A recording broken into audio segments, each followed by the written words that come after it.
ओडिशा के धामरा में चक्रवात दाना की दस्तक, शहर में तेज हवाओं के साथ भारी बारिश ने बढ़ाई मुश्किलें, उफान पर नदियां, दहशत में लोग।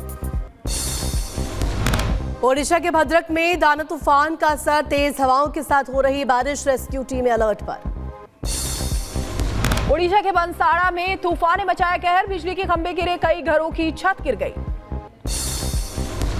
ओडिशा के तट पर साइक्लोन दाना का लैंडफॉल, 110 किलोमीटर प्रति घंटे की रफ्तार से तूफान तट पर पहुंचा, भद्रक में दिखा असर। ओडिशा में दाना तूफान मचा रहा है कहर, धामारा रास्ते पर तेज हवा से गिरा पेड़, 100 किलोमीटर प्रति घंटे की रफ्तार से चल रही हवाएं। चक्रवात दाना का दिख रहा असर, ओडिशा और पश्चिम बंगाल के कई इलाकों में तेज आंधी। चक्रवात दाना के चलते कोलकाता से ओडिशा के लिए बस सेवाएं निलंबित, आम जनजीवन बुरी तरह से प्रभावित। ओडिशा में चक्रवात दाना के खतरे को देखते हुए बचाव दल सक्रिय, धामरा के संवेदनशील इलाकों में लोगों को निकालने का काम जारी है, आश्रय केंद्रों में पहुंचाए गए लोग। ओडिशा के धामरा में तूफान दाना का दिख रहा है असर, तेज हवा और बारिश से बिगड़े हालात। ओडिशा के धामरा में चक्रवात दाना के चलते बड़ा नुकसान, कई जगहों पर उखड़े पेड़, सड़कें हुई बंद। चक्रवाती तूफान दाना पर बोले ओडिशा सरकार के मंत्री सूर्यवंशी सूरज, तूफान का सामना करने के लिए मुकम्मल तैयारी है, आम जनता को नहीं होगी परेशानी। हम तो we can hope for the best, यही है हमारा प्लान। तो हम ये सोचेंगे, हम ये उम्मीद रखेंगे कल भी और सिचुएशन अगर आएगा हम उसको सामना करेंगे। दाना तूफान पर रखी जा रही नजर, सीएम मोहन चरण नमाजी ने कंट्रोल रूम पहुंचकर निरीक्षण किया, हर गतिविधि का जायजा लिया। चक्रवात दाना को लेकर एक्शन में दिखी CM Mamata Banerjee, control room पहुंचकर हालात का जायजा लिया। पश्चिम बंगाल के पूर्वा मेदिनीपुर में तूफान दाना का दिख रहा असर, तेज हवाओं के साथ लगातार हो रही है बारिश।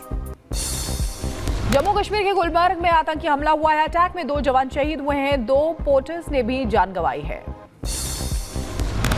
जम्मू कश्मीर में हमले के बाद से चेक पोस्ट पर बढ़ाई गई सुरक्षा, कई इलाकों को किया गया सील, चेक पोस्ट पर जवानों की तैनाती बढ़ाई गई। जम्मू के सीमावर्ती जिलों को किया गया अलर्ट, जम्मू, कठुआ, सांबा, पुंछ और राजौरी में बढ़ाई गई चौकसी, बारामूला आतंकी हमले के बाद अलर्ट जारी। आतंकी हमले के घायलों को श्रीनगर किया गया शिफ्ट, घायलों को श्रीनगर के सेना के बेस हॉस्पिटल में भर्ती कराया गया। आतंकी हमले पर बोले बीजेपी प्रदेश अध्यक्ष रविंद्र रैना, अंधेरे में सेना पर हमला करने वाले कायर पाकिस्तानी आतंकियों का चुन चुनकर कश्मीर से सफाया किया जाएगा। रात के अंधेरे में छिपकर इन कायर आतंकवादियों ने सेना के वाहन को निशाना बनाया है। इन आतंकवादियों को इनके गुनाहों की, इनके पापों की भारी कीमत चुकानी पड़ेगी। बारामूला आतंकी हमले पर बोले कविंद्र गुप्ता, भारतीय सेना पर घात लगाकर किया गया यह हमला चिंताजनक है, ऐसे तत्वों के खिलाफ कार्रवाई की जाएगी। कुछ आतंकी इस वक्त एक्टिव हुए हैं और इस प्रकार की वारदातों को अंजाम दे रहे हैं, तो ये सीरियस मैटर है। जम्मू कश्मीर के गुलमर्ग आतंकी हमले को लेकर एलजी मनोज सिन्हा का पोस्ट लिखा, शहीदों का बलिदान नहीं जाएगा व्यर्थ, ऑपरेशन जारी।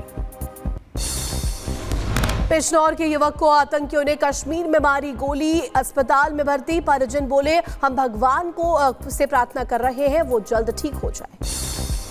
दिल्ली एनसीआर में जहरीली हुई हवा, बढ़ते प्रदूषण के बीच कालिंदी कुंज के पास यमुना नदी में फिर दिखा जहरीला झाग। दिल्ली की हवा हुई बद से बदतर, एक्यूआई लेवल बढ़ने से हवा की गुणवत्ता हुई बदतर, इंडिया गेट से धुंध भरी तस्वीर आई सामने। रोक के बावजूद पंजाब में पराली जलाने का काम जारी, बठिंडा में पराली के धुएं का दिख रहा है असर। दिल्ली में छठ से पहले यमुना में गंदगी के मामले में राजनीति तेज, बीजेपी ने दिल्ली सरकार से पूछे सवाल। यूपी में उपचुनाव के लिए नामांकन दाखिल करने का आज आखिरी दिन, कल 37 उम्मीदवारों ने नामांकन दाखिल किया था। त्योहारों के पहले सीएम योगी आदित्यनाथ का बड़ा ऐलान, 28 अक्टूबर से 15 नवंबर तक 24 घंटे मिलेगी बिजली।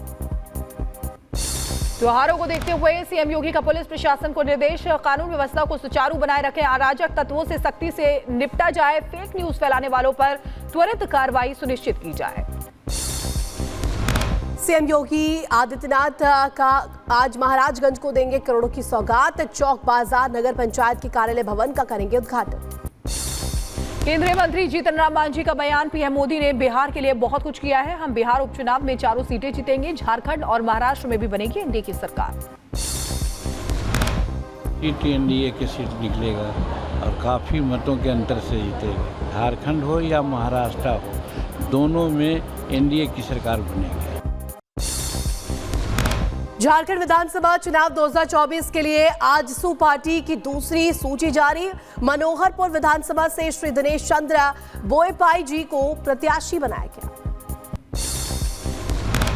अयोध्या से सीतामढ़ी रेलवे ट्रैक को मंजूरी मिलने के बाद बोले deputy CM Vijay Kumar Sinha, double engine की सरकार बिहार की विरासत को विकास से बढ़ाएगी और पूरे देश तक विरासत फैलेगी।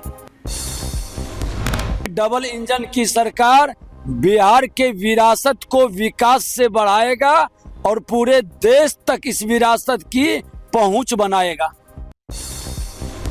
पहाड़ के पत्थर से फिसलने लगा कुत्ता, कुत्ते को बचाने के लिए शख्स ने लगाई छलांग, वायरल हुआ वीडियो।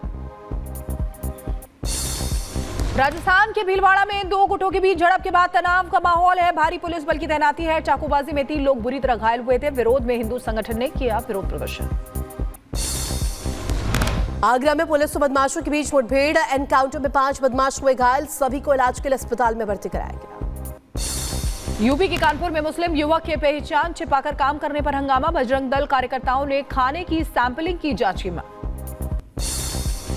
महाराष्ट्र की जलगांव पुलिस को मिली बड़ी सफलता, 1 करोड़ 45 लाख की नकदी जब्त, विधानसभा चुनाव में पैसे के इस्तेमाल का शक।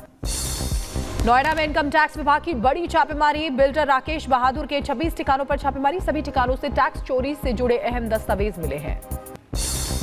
यूपी के गाजियाबाद में 8 साल के बच्चे की हत्या करने वाला आरोपी मुठभेड़ के बाद गिरफ्तार, पुलिस ने आरोपी के कब्जे से एक तमंचा, कारतूस भी बरामद किया। छत्तीसगढ़ में डांसिंग चोर गिरोह की नई वारदात, दुकान से लाखों रुपए की चोरी की है, एसपी ने नाइट गश्त में लगे एसआई को सस्पेंड किया है। गाजियाबाद में कलयुगी बेटे ने मां की ईंट से कुचलकर हत्या की, पुलिस ने दोस्त सचिन के 7 आरोपी को गिरफ्तार कर लिया। यूपी के सीतापुर में ई रिक्शा चालक को दबंगों ने हमला कर दिया, उस पर पुलिस ने 3 लोगों को हिरासत में लिया है। यूपी के रायबरेली में धर्म परिवर्तन मामले में एक आरोपी गिरफ्तार, चमत्कार बताकर ईसाई धर्म में लोगों का करवा रहे थे परिवर्तन। त्योहारों से पहले खाद्य विभाग को बड़ी सफलता, शाहजहांपुर में खाद्य विभाग ने मारा छापा, 250 किलोग्राम नकली मावा बरामद। यूपी के बदायूं में फायरिंग मामले में 3 अभियुक्त गिरफ्तार, पुलिस ने तमंचा और कारतूस भी बरामद किया।